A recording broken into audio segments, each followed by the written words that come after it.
out today at a Green Machine tour at the DSHS Division of Disability Services in Tumwater, Washington. And we have people out here signing a great big petition. And now I'm going to bring on camera Judy Kushel, who is Vice President of the Federation of State Employees.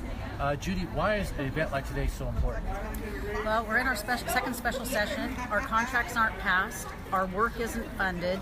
So it's important that we keep the pressure on and ask the legislature to do their job like we do our jobs. And we want what's the message that members are taking out here? We see a lot of members around here. They're signing big petitions. They're signing little petitions. They're signing cards and letters to legislators. What basically are they telling the legislature? Invest in Washington. Invest in the employees that make Washington work, and fund the services that we provide in our communities.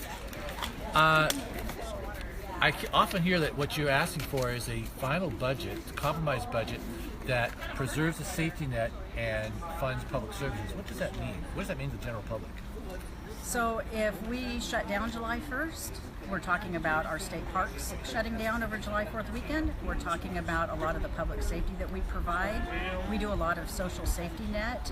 We do things like child support enforcement. We do things like Department of Corrections supervising people in the community.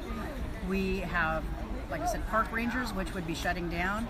It's important to us to keep Washington working, and right now we don't want to be planning a shutdown. We want to be doing the work that we are asked to do by the citizens of Washington. I understand as part of the budget, it's the contract for state employees that we negotiated, that you on the bargaining team negotiated, are at stake. And right now, state employees are kind of in limbo. They're getting layoff notices about a possible shutdown, and yet contracts that have kind of modest, I think it's 6% pay increase. Why is it so important that legislators fund those contracts and those negotiated raises of 6% why should the public care about that? Why should they care about those modest pay increases for state employees? Well, one of the reasons they should care is that we're out doing important work in our communities. We want our employees to not be thinking about whether or not they can pay their bills. We want them to think about their work, the work that they do to provide services to the citizens of Washington. So we have to take the financial risk off those employees and let them do their jobs. I understand that there are some job classes, forensic scientists in state crime labs, safety and health inspectors in the Department of Labor and Industries, children's services workers in DSHS, like similar work out here. Many critical workers are actually fleeing state government and they're going to other federal or other public and private employers. Why is that happening, and is that contract, the contracts you're negotiating, are they trying to solve that problem? What is that problem called again? Recruitment and retention.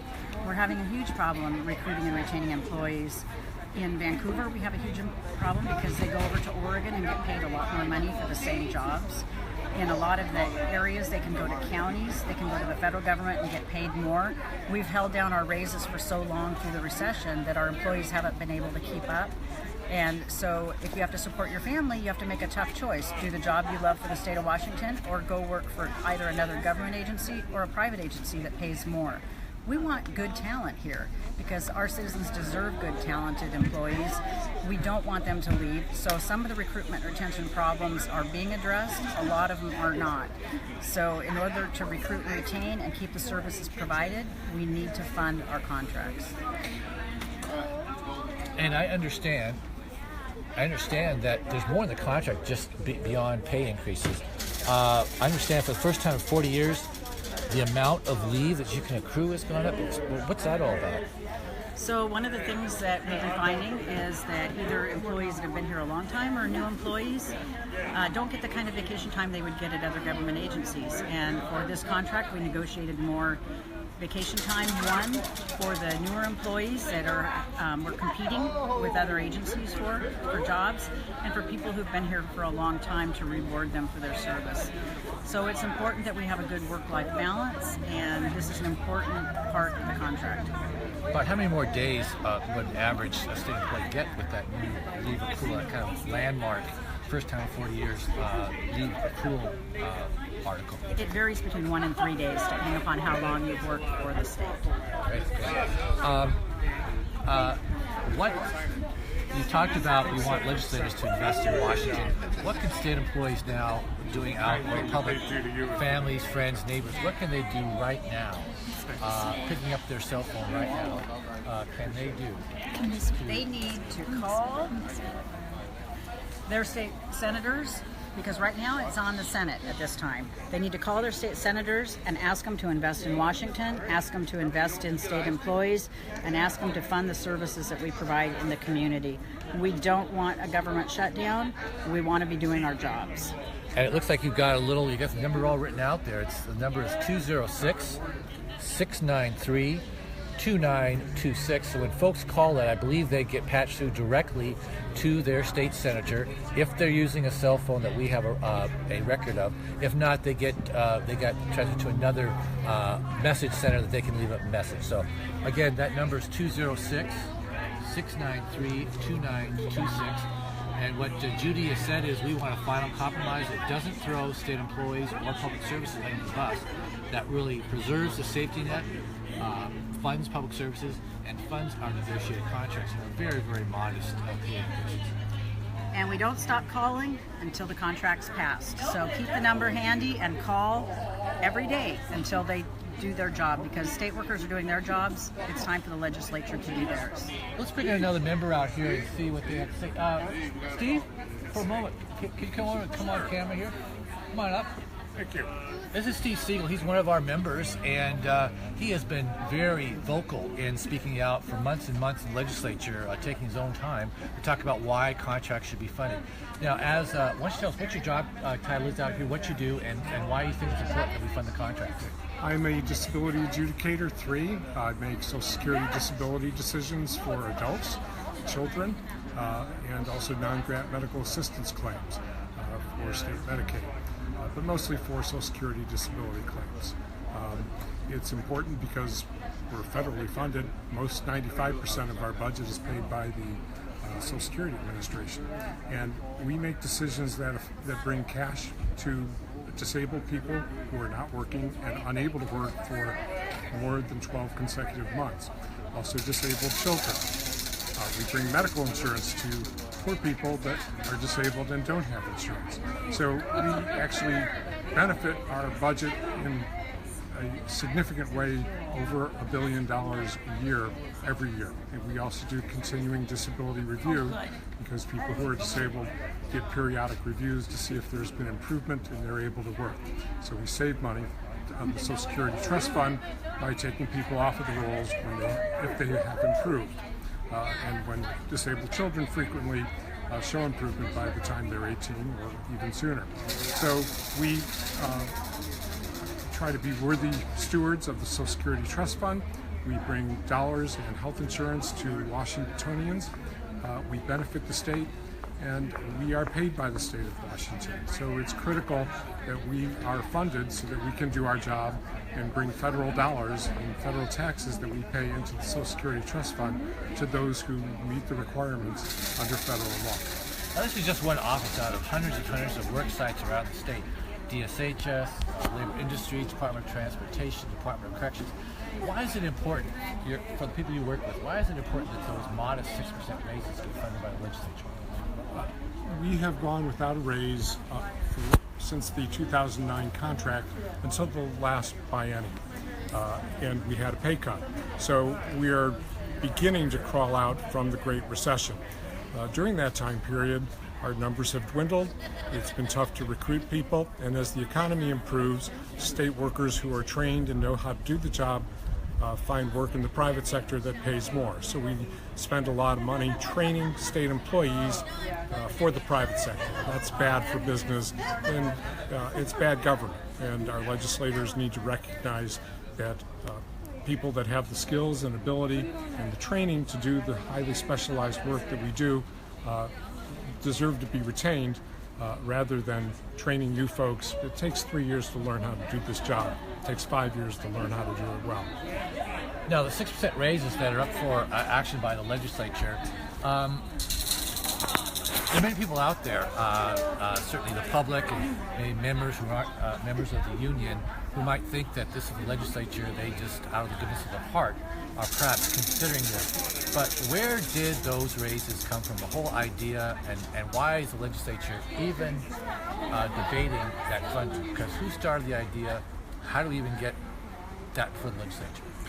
Well, the Washington state law requires that unions bargain with the Office of Financial Management, an arm of the executive branch, through the Labor Relations Organization, is to reach a fair contract agreement. And when you collectively bargain, it's a slow process, it's a tedious process. We bargain things besides wages and compensation. We bargain working conditions, we bargain health care, we bargain vacation and sick leave.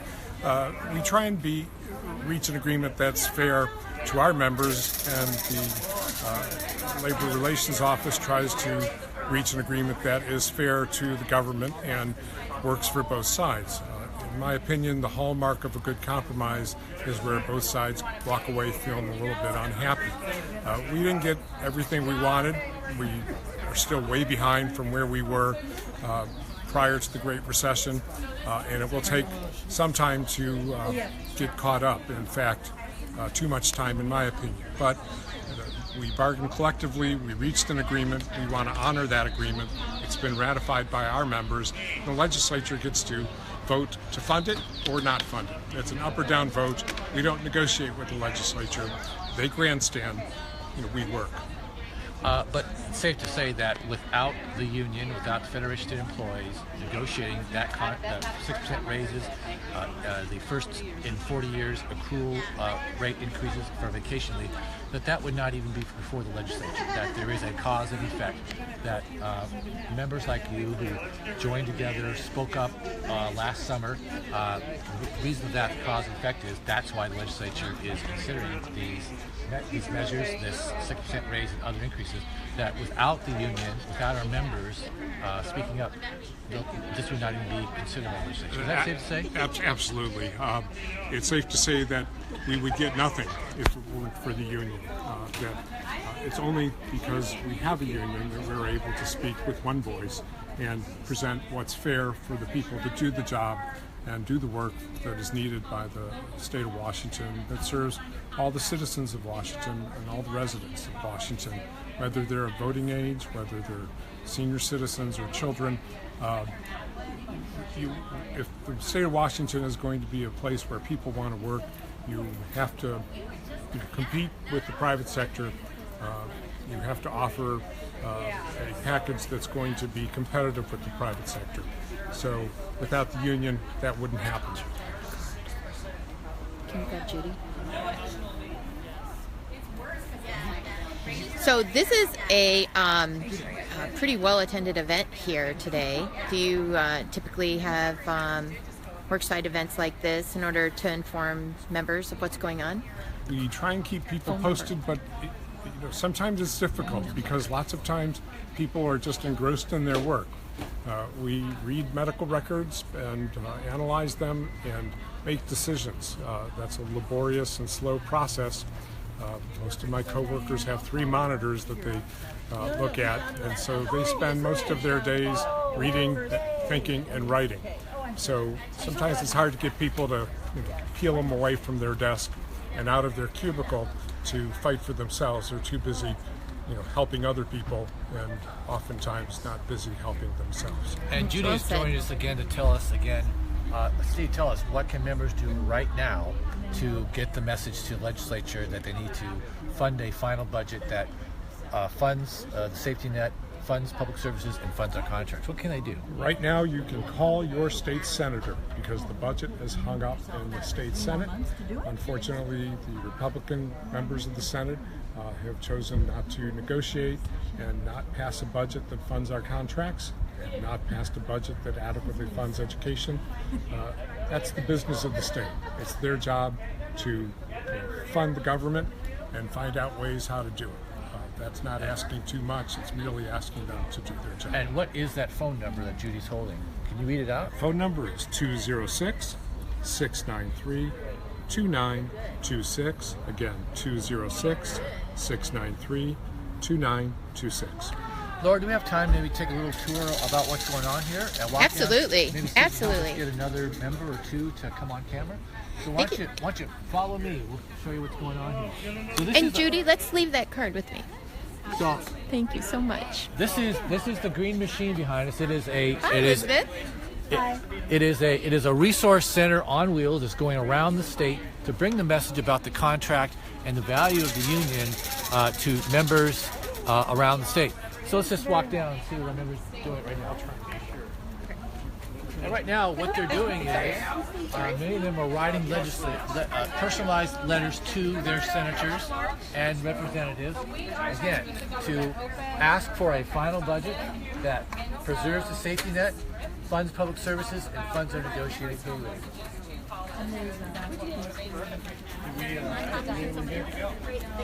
All right, thank you. And then I'll do that. And hundreds of members have stopped by the green machine with visit around Yay, the state. Jula! And it's a great way for them to demonstrate the value of what they do. Excellent, thank you.